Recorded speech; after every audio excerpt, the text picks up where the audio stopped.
It's absolutely fine.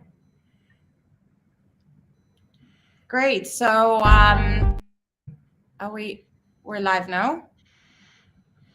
Yes, you're live.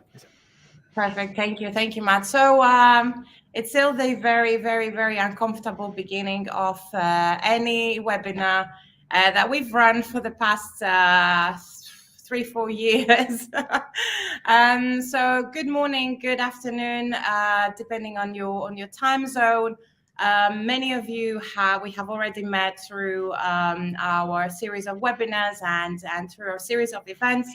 I'm Krisa Turaki, CEO at INVR, and although I have not participated in one of our webinars for a very long time, today was the perfect excuse to go back on it, because we're going to be introducing the hydrocarbon opportunities and incentives in a country that I feel very, very close, is very close to my heart, and that's Morocco. So I really wanted to make sure that I would be moderating this session. And to be honest, we could not have had better participants with me other than Mr. Zine and Mr. Graham Wood. So just to introduce people to what the scope of today's webinar is, as we are organizing together with UNIM in Morocco, the third Morocco Oil and Gas Summit with a very strong West African flavor. And we understand that quite a few needed extra information on the current industry landscape, what are the current incentives to attract foreign investment, and the main projects of the country. So for that reason, we wanted to organize and set up this webinar to make sure we answer your questions, we address any topics you would like to address. So there is a live chat box that the market team is handling. And it's going to last more or less 20-30 minutes. And I hope that many of you will leave this lot of time with your questions answered and with a very strong appetite to invest in Morocco. So without any further ado, I'd like to welcome Mr. Mohamed Zine. He's Director of Hydrocarbon Promotion and Asset Management at UNIM. And at the same time, Malcolm Gramwood, he's an oil and gas advisor. Probably you have been reading his Malky's blog. That's a very, very famous piece of online literature for anyone that loves oil and gas and investment. So he's also the owner of the blog and Hydrocarbon Capital Director. So Mr. Zine, Malcolm, welcome to the Morocco webinar. Hi there. Thank you for giving us the opportunity to talk about Morocco. Always a pleasure, Mr. Zine and Maki. Just to give people a very small background, we met with Mr. Zine many years ago back in Morocco, where he used to work for IHS, and he was one of the people that I first interviewed to find more information about the country. And I still remember, Mr. Zine, 10 years ago, you said to me, well, keep an eye on Morocco, you will not regret it. So I'd like to hear more about your role now, moving from IHS to UNIM, and what you're up to in the organization. Okay, so hello everyone. I'm Mohamed Zain, Director of Promotion and Hydrocarbon Asset Management at UNIM. So globally, I'm in charge of relation with EOCs coming to Morocco. I'm geologist by background, with more than 25 years in oil and gas experience, mainly with IHS Market, which is now SP Global. I was director based in Geneva, director of Africa, of Middle East, with several spares in several countries in Africa, US, UK. So I joined UNIM less than 3 years ago. So now I am in the other side, negotiation with companies. I used to be with companies for negotiation. Now I am on the other side, which is like completing the cycle That's very true, Mr. Zine. Malky, you're no stranger to Morocco yourself. No, I've been very fortunate to be involved in Morocco for many years, actually, and I consider myself a close friend of the country, and I'm fortunate to be thought of as a close friend of Onhim as well, having met and known many of the senior people for all those years. I've been in the industry for a little over 40 years, and I started off my life as a research analyst at Wood Mackenzie, and I don't think it gets better than that. Very lucky to start off life for some years in Edinburgh, Wood Mackenzie. I went on in investment banking to work for James Claypool and HSBC, and set up in my independent consultancy business, where I'm the founding partner of Hydrocarbon Capital. And obviously, I'm the author of, as you said, Malky's blog, which is fortunately an award-winning daily industry blog with many thousands of readers around the world, which I'm very proud of. And I have a number of non-executive director positions, and I consult with a number of companies on a one-off or a regular basis. I love it, and honestly, Maki, I knew your blog before we even met, so I did not know it was an award-winning one, but yeah, I was very lucky. Yeah. No, but you've been very consistent, and it's actually very, like, I strongly recommend to anyone that has not subscribed to do so. It's incredible. I think most UK companies are anyway. Big fans of yours. So let's start with the topic that is no other than the actual Morocco's investment landscape. So I want to take a step back and talk. Maybe Mr. Zine will introduce a couple of current oil and gas projects at the moment.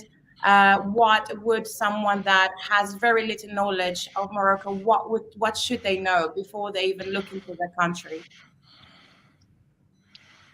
Yeah, well, the first thing I can say is we don't have so far. We have some gas production onshore, but we still don't have so far any big discoveries in Morocco. However, there is big similarities with most of the big plays in Africa. The thing that we have is Morocco is underexplored. If we see only the number of wells that's been drilled for the whole offshore is 43 exploration wells in this exploration in the whole offshore of Morocco, and all. I think Mr. Zin froze, which is exactly what the webinars are about now, the live stream. So short, there's more. There he is, Mr. Zin. I think there was a hiccup with your internet. So we lost you. Okay. The 43 exploration wells. So we have you back. Okay.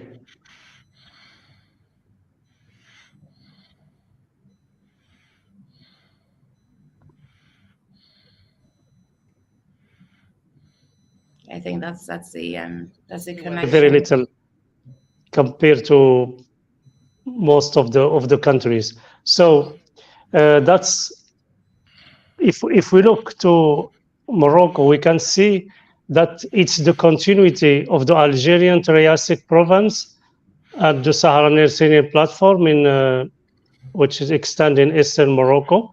This area has not been well explored. Morocco is part of the Atlantic Mesozoic Cenozoic passive margin, where recent big discoveries have been made. We compare Morocco to Mauritania and Senegal, and also the other side of the Atlantic in Guyana, where still big discoveries are made. So there is no reason not to make also big discoveries in Morocco. Yeah, they definitely there is hope. And could you run us through a couple of projects, kind of like place them on the map for someone that doesn't know? Yes. So the big project that we have are development for gas. So there is the onshore offshore project, which is by Chariot and and the Tandrara field by Sound Energy. So also offshore has the potential to feed some of Moroccan power stations as well as the industry in Morocco. And Tandrara onshore project has also potential to feed these stations. These two projects are going and close to starting the development phase. So this is the two big, but we have also expecting an exploration well that could change a lot of things about Morocco is the one that will be drilled by Eni, Interfaya Shallow Offshore, south of Morocco. So if this well, we are optimistic, and this well it's a high impact well that will open a new play in Morocco and also in West Africa for some countries that are not yet exploring the Jurassic. So this well will be drilled probably in June. Mm-hmm. And we are waiting for this. And it goes without saying, the big project that Morocco is working very hard on is the Nigeria-Morocco gas pipeline. So maybe we'll have the opportunity to talk about it later.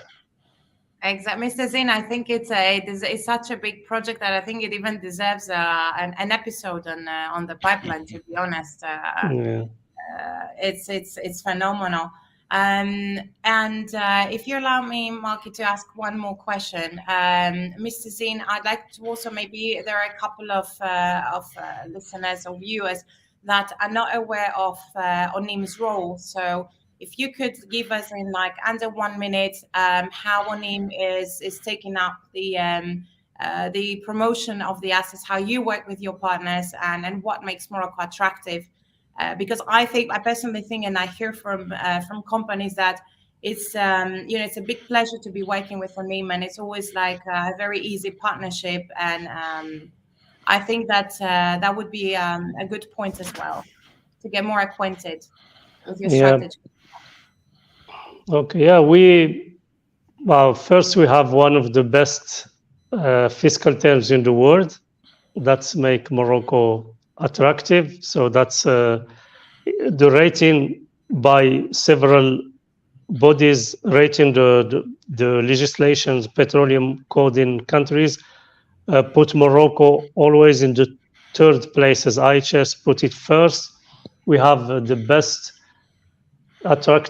most attractive terms. For example, the government interest shares are only 25%, the maximum.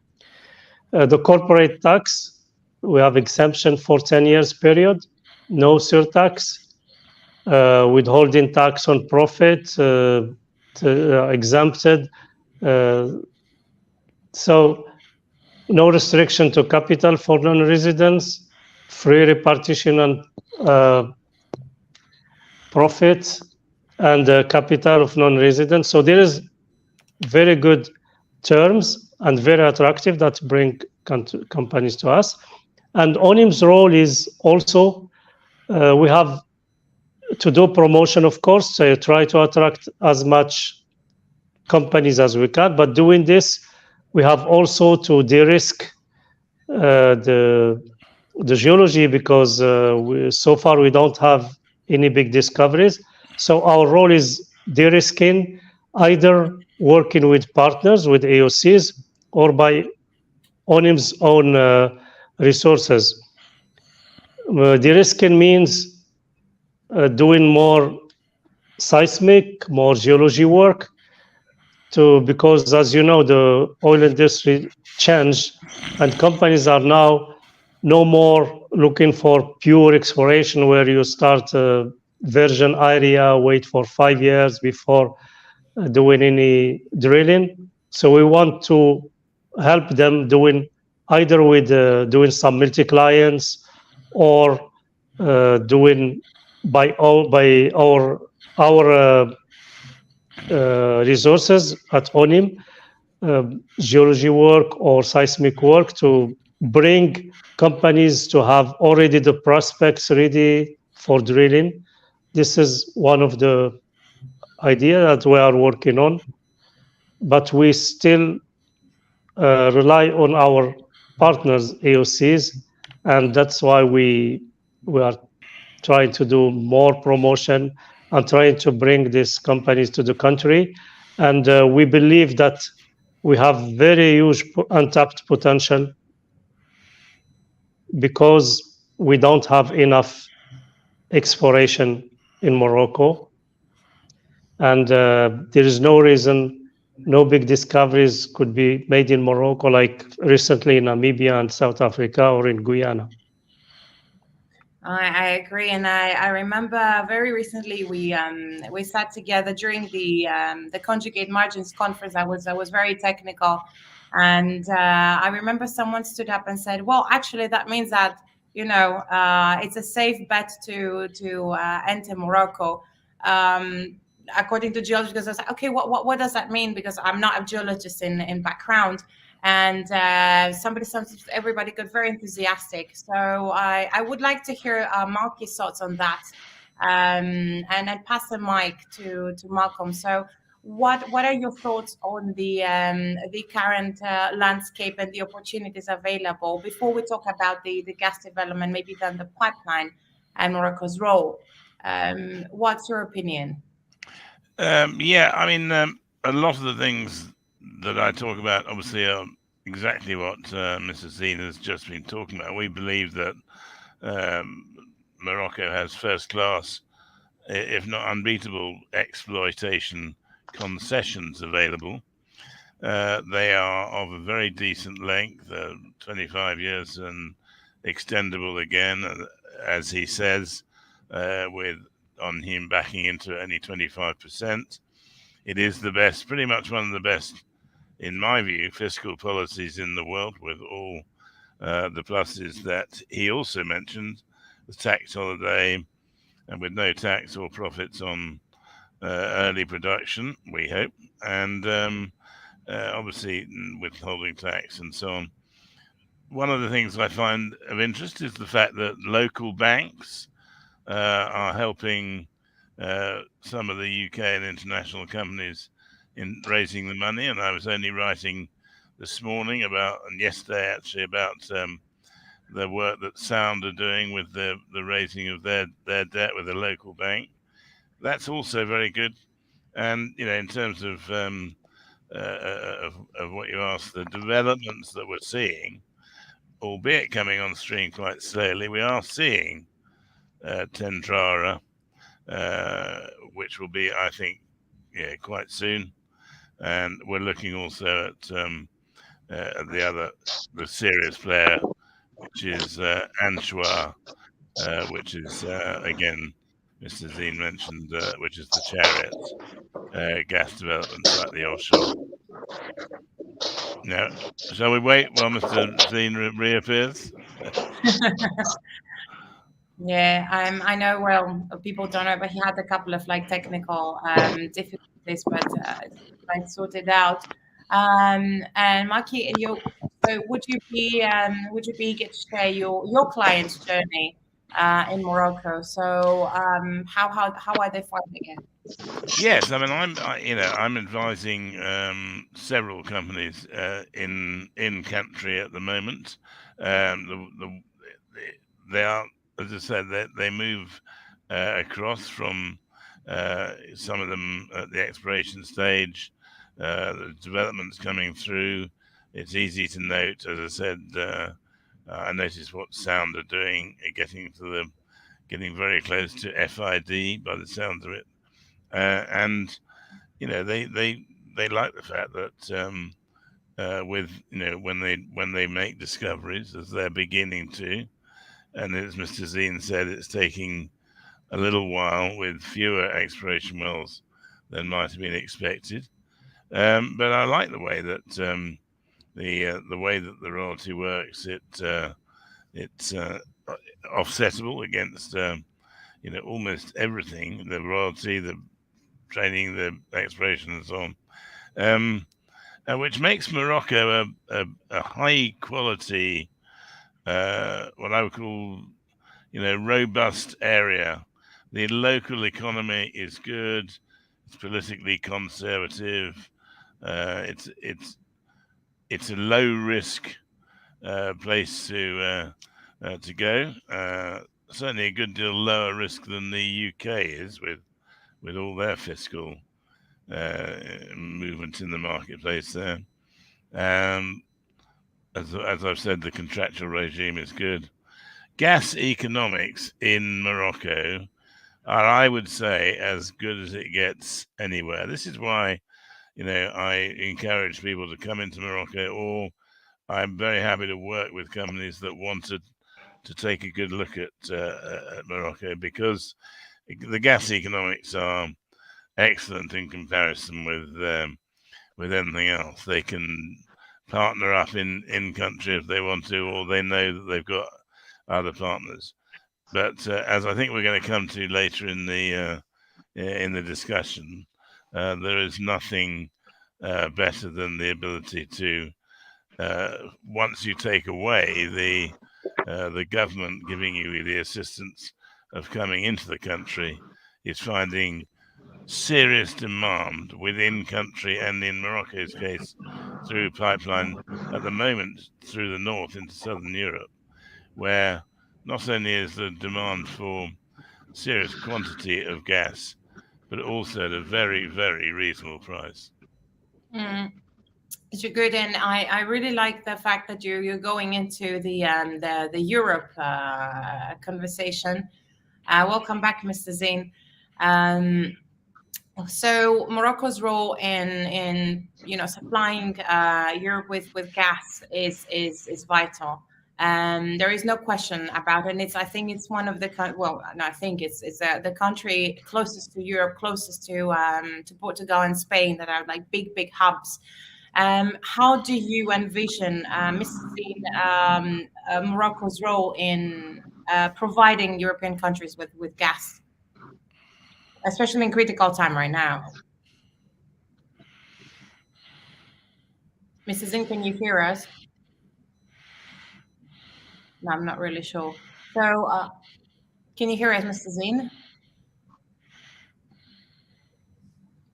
No, I don't think so. So, Malki, could you be so kind and give us your thoughts until Mr. Zine's? Oh yeah, here he is. Okay. Well, Morocco is now. Yes, I can hear you. I don't know if you can hear me. There is a small delay, Mr. Zine, but can you hear me? Yes, I can hear you, but I don't know if you can hear me. Yes, we can. We can. It's a small delay, but it's all great.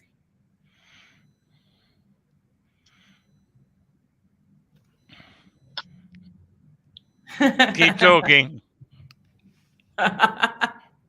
Don't you just miss it? Yes. Online.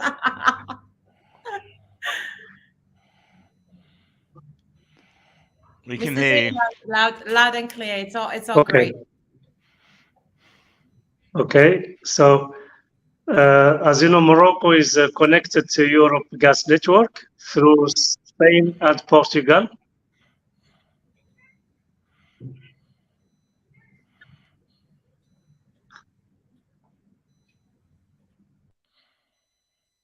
Yeah, I don't know if it works now. Yep.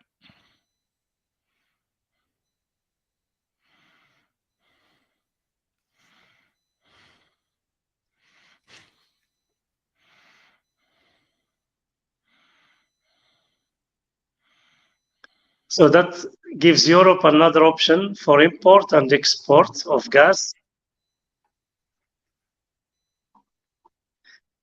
as the Maghreb gas pipeline has a reverse flow. So the Morocco-Nigeria gas pipeline is a good way to bring gas to Europe from West Africa that have huge volumes of gas discovered and more to be discovered.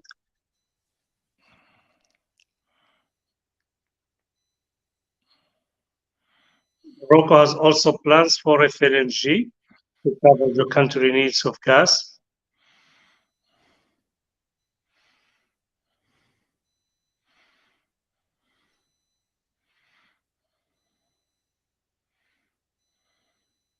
But we're also waiting for some big discoveries in the country, and we can be an exporter to Europe.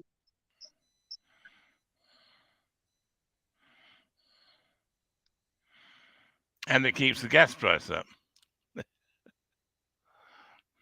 Keep going, keep talking, keep talking.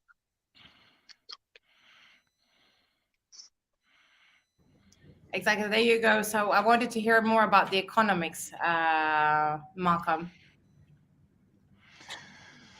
Well, I mean, if you look at the price of gas in Morocco already, it's showing, because the cessation of Algerian gas and the fact that they've got significant demand in country for gas for power in industry, as well as demand for heat and light and domestic purposes. That in itself keeps the gas price very high on a worldwide basis. In fact, it was higher before the Russian invasion, because it was always an area where there was a very good demand for gas. If you add to that the fact that on him and the government have made very importantly made good strides to make it easy to facilitate foreign companies to come in and do the exploration drilling that Mr. Zine was talking about. When they do have it, and I am confident that the Tendrara development will be producing gas before too long.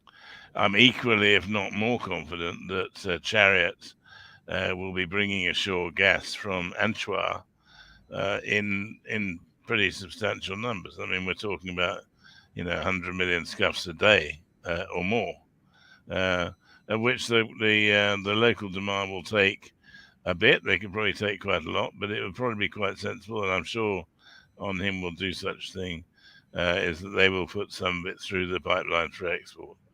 So, I think that the economics of it, Chris, are very, very good indeed. And it is worth, very much bearing in mind what these companies are doing and why they're doing it, and which is why there is a good demand for the oil companies coming into Morocco. And Malcolm, do you see interest from new clients, new prospects knocking on your door and asking more information about Morocco? And inside with loads of infrastructure being now planned out in the country that can support such big discoveries. How do you feel is the appetite?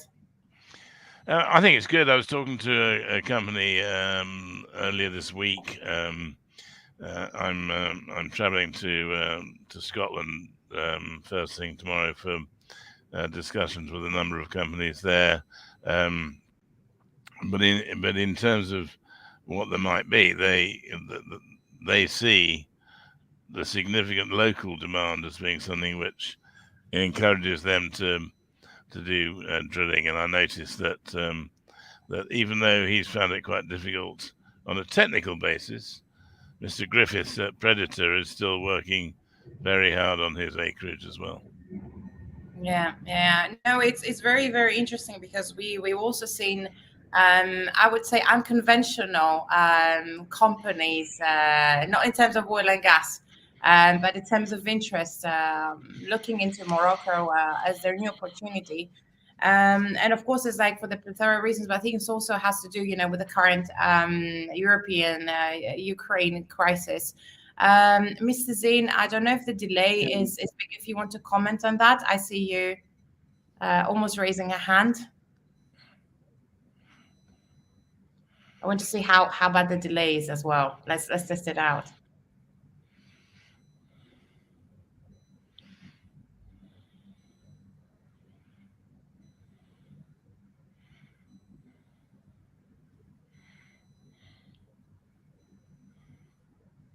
Yeah, yeah. I will talk, and maybe you will hear me 5 minutes later. So I think talking to about the gas price, as Malcolm said, it's very in Morocco we have very good international also international price. Is if you compare to other African countries where the price given by the government is very low, Morocco price could be. We have an example of company that is just working with few volumes of gas, and they are making money.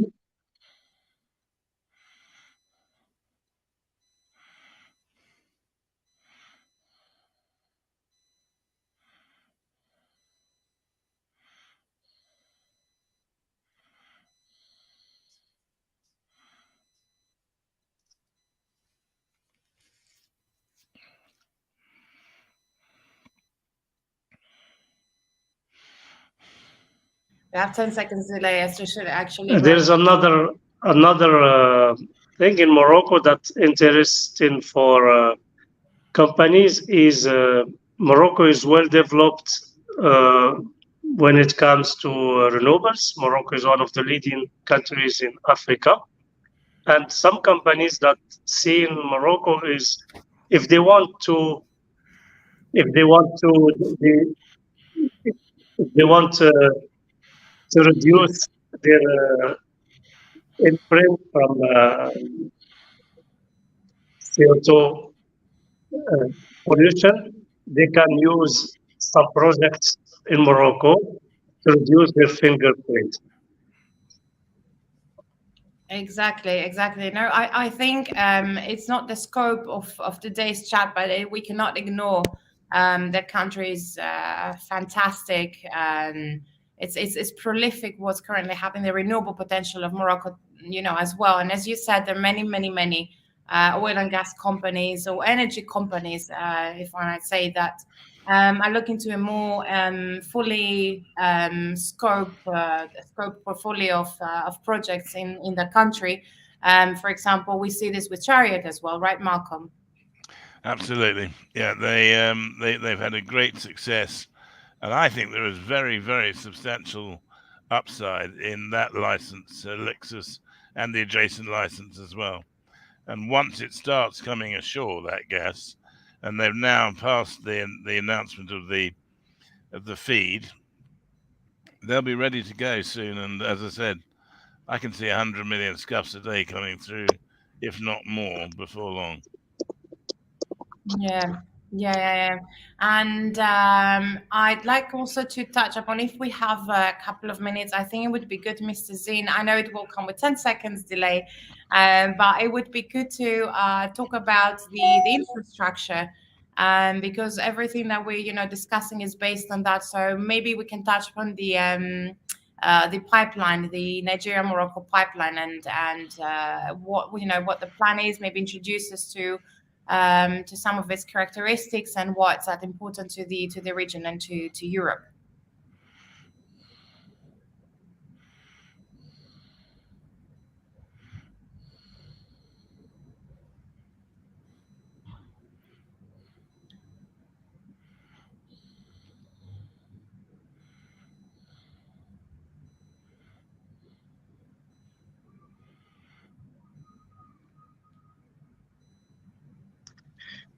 Yeah, I know this pipeline is really very important for Morocco and for Europe, and the timing as well, as Europe is looking to be more independent from Russian gas. And Morocco is preparing to building its the part of the pipeline which is linking the Maghreb gas pipeline to Moroccan border with Mauritania. And the gas from Nigeria is expected to be mainly for export to Europe, but part of it will be used maybe to cover Morocco needs for industry and power generation, as the plan in Morocco is to replace coal and fuel by gas. And this pipeline is strategic as well because it's bringing gas from West Africa to Europe and crossing 13 countries in Africa. The designed capacity is up to 30 BCM per year. Gas export to Europe is 12 BCM per year. It's 6,000 kilometers. The land.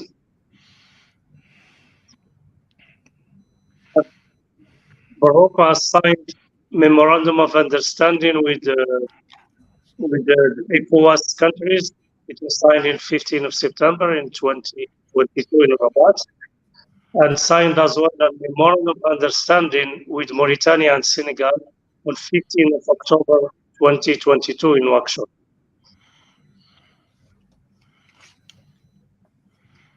And Mr. Zine, what's the I don't know if that's for today, but maybe you could also guide us through maybe a timeline for the pipeline. I know that the ECOWAS countries plus Morocco will meet in Marrakesh during the conference, right? But it would be good to understand a good timeline of.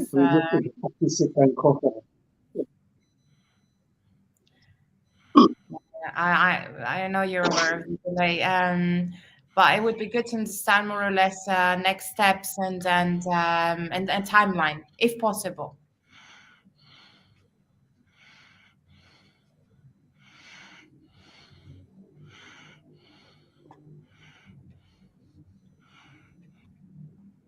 It's difficult to say something precise, but we are close to FID.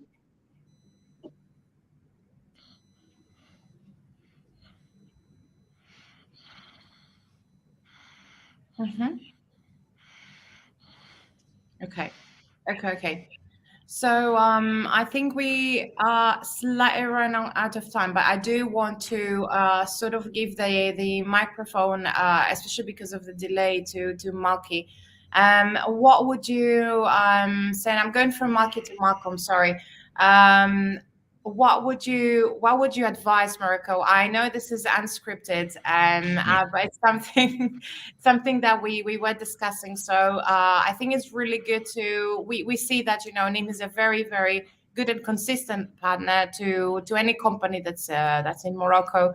But of course there are things that and of course low above ground risk and everything, and untapped, like excellent concessions. But what do you think that could be improved, and what would be your suggestion? Being in constant touch with all the ISCs, what would be your piece of advice? Well, I mean, I think that certainly the companies that I advise who are in Morocco are amongst the happiest, Chrissa, because of all of the things we've talked about today, I think that it where it doesn't help, where you have things like the local taxation people suggesting that companies owe tax when it's not possible because of one of the reasons you go there is because of the fiscal policy. And I'd like to think that where that has happened in individual cases, that would be sorted out before long. But in the main, the things that companies find difficult, like getting import licenses for rig works and pipeline kit and everything else, then they're not a lot different from anywhere else. I think that Mr. Zine should be proud of the fact that ONHYM and the Moroccan government have made Morocco a very, very good destination for capital and for companies to come into the country from, and working together with ONHYM and so on, as I have for 10 or 15 years, I think there's very much scope in what is a huge potential market, as you know, and to watch out for, as he says, Chariot as they bring the Anchois gas on shore. It will be a company changer, and that's very important.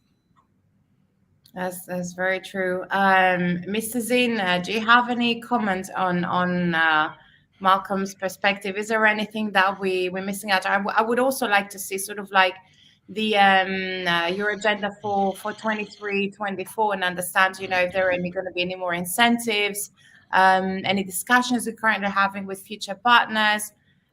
Would you like to talk to us about, you know, the present of the exploration and the future for a name?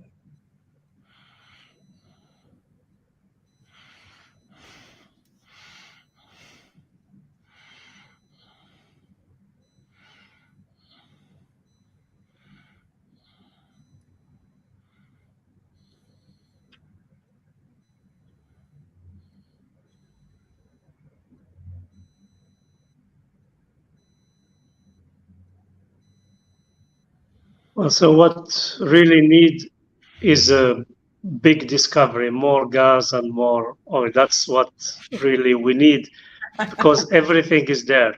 We have good infrastructure. I'm not talking only about oil and gas. In general, the country has good infrastructure, good system, well integrated in the world financial system.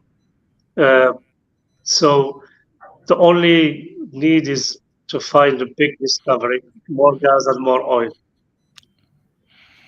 Oh, I wish you the very best of luck. I think we will achieve it. I say we take things in Morocco very personally, and I want to give. I know I wish we didn't have this delay, and I wish we could prolong it. So if you both agree, and you could join me in the next one, maybe we can talk a bit more about the gas market, and we talk about more technical, more numbers. Thank you. I love the delay. And we can go a bit deeper on a couple of points that have been raised here. I would very much like to. So I want to see whether any questions from the audience. Don't know if the team will put them here in the chat or I very much. Okay, let me see. Now I see it in the comments. Great. Just give me a second. I love how the entire Onim team is behind the comments, sending I'm just reading everything. This is fantastic. Great. So what is the position of the Moroccan government on production sharing agreements? Mr. Zine, I'm 100% sure that this is addressed to you.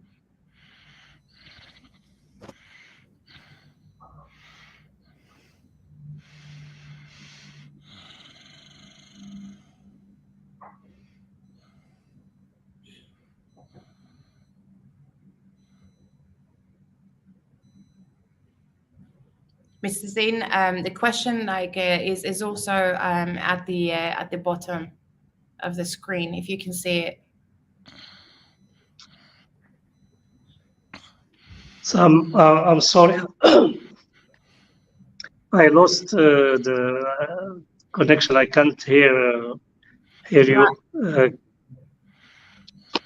No worries at all. So what is the position of the Moroccan government, so I guess ONIM, on production sharing agreements on the PCAs? That is the problem. Maybe we can look into, there is another question on chart, maybe that could be one we can discuss, Malcolm. Hi, it's Mark Dixon saying, hi, could you give us some background on how gas sales agreements are going with Chariot? They seem to be delayed.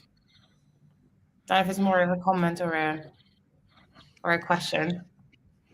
No, I mean, I've spoken to the Chariot people quite a lot, and I have had some feedback through the blog that people think that there are delays coming for Chariot. I've not seen that. I mean, they tend to not make too many announcements at a time until they've got everything ready. So last week's announcement was covered quite a lot of things that was going on. I think that the announcement that they most recently made was that they were effectively, they had made a gas sales agreement. I think it's a heads of note which would indicate that they've got, I think it was a minimum of 65 million scuffs, with going up to 100, or potentially with pipeline ability 125 to 140. And on that basis, they're doing very well. It won't be long. I mean, don't forget, this is an offshore discovery, Chris, and therefore, there's quite a lot of different ends to put together. But I think they're very close to FID. Yeah, when you were talking about, I knew that you were referring to the Chariot. It's my feeling, and I'm trying to see. My gosh, it's very interesting. If you look into the conversation on the chat and the comments, I see the Yonim team and the promotion team hammering, like replying every single question here, except I think they want for the LNG, that I believe it's so the question is, like, is Morocco planning to build an LNG plant for exporting to Portugal and Spain? I think it's best to have Mr. Zine and probably a couple more different people from Monim. So I do recommend Ricardo to stay tuned, because the next one we're going to host a couple more people discussing more like on infrastructure, future plans. We try today to give like a very short, unbiased, as much as possible, outlook of Morocco, and about the exploration, about the potential, about how can someone enter Morocco, which I think is very, very, like, it's fair to say it's very, very easy and straightforward. You just knock on Anim's door and you take it from there. No, Marky? Absolutely. I think that to conclude, I would say that the doors are open. There's a welcome mat there which has on him written on it, and they work very hard. And they where I've seen clients of mine, and I've been over there lots of times to see them. They're keen as Colmans to get business done. So there's gas there, there are markets there, there's pipeline, and there's incredible desire by Onhim and the Moroccan government to make it work. So I think it will. And also local talent. I've seen the universities during the conjugate margins gathering. I saw very, very highly skilled locals. It's very important to know that you can count on. I'd also like to start seeing more Moroccan companies, service companies. So it's very important to support you have a good point. Very good point, Chris. I look at the service companies as well, and whilst I pointed out earlier in the discussion that the English, American, wherever, the companies are finding it good to find partners, not just equity partners, but partners who want to get involved with them. And in Sound's case, they found a local bank who are partnering up with them in order to provide the loans necessary for the kit for the micro LNG. There's a lot of them there, and they could do with a bit more. A mini Schlumberger or a Halliburton would be lovely down there. Exactly. So great. I think that we definitely running out of time. I have like a couple of messages saying we got to wrap. But I'm really sorry Mr. Zine is not here. As you can see, Onim's team's definitely all around and everywhere in the chat. Thanks so much, Malcolm, for being here. I know you're a very, very big supporter of the country, but you're also very, very harsh sometimes when it comes to like giving feedback. You're very pragmatic. I wouldn't say harsh. It's a harsh. You're harsh, Thank you. but you're very pragmatic. And thank you for this, because it gives like a very good outlook of how an international can enter Morocco. Yeah. And we'll see each other for the next webinar. I think it's going to be in a couple of weeks' time, fortunately during Ramadan in Morocco. But and then we're going to see each other in 2 months' time, precisely in 2 months' time in Marrakesh. Yeah, I'm looking forward to it. Of course. The blog will be the Marrakesh blog for the whole week. I'd like to see some picture as well from on the blog. Well, I think I'll try. Yeah. Thank you very much indeed. No, thank you all. Thank you all. And looking forward to the next one. For anyone that wants to get more information, Onim's emails are on the comment section. You can find Malcolm's also email on his his website. He has all his information available. And last but not least, if anyone has any further question, we're more than happy to answer. And see you all in Marrakesh and in the next webinar. Thanks, everyone. Thank you, Malcolm. Thank you so much. My pleasure entirely. Bye-bye, everyone. Thank you very much. Goodbye.